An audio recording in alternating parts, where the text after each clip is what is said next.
కలిగి ఉన్నారు. ఈ పరిస్థితుల్లో సరైన విధానాన్ని కొనసాగలేకపోతున్నాను. దేవా, ఈ రోజు నాతో మాట్లాడావు, ఈ మారు మనసు నాకు అవసరం అంటూ నీలో ఆసక్తిని పురుకలపాలి. ఏది?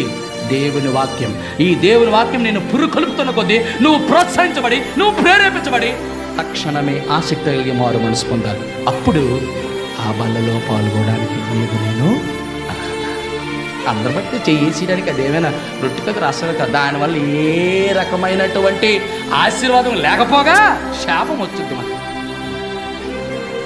అది ఎంత శ్రేష్టమైనదో, ఎంత విలువైనదో, ఎంత అమూల్యమైనదో, ఎంత ఆకర్షణీయమైనదో, ఎంత అద్భుతమైనదో, ఎంత ఆశ్చర్యమైనదో నీవు నన్ను ఎరగకపోతే శాపానికి గురైపోతాం.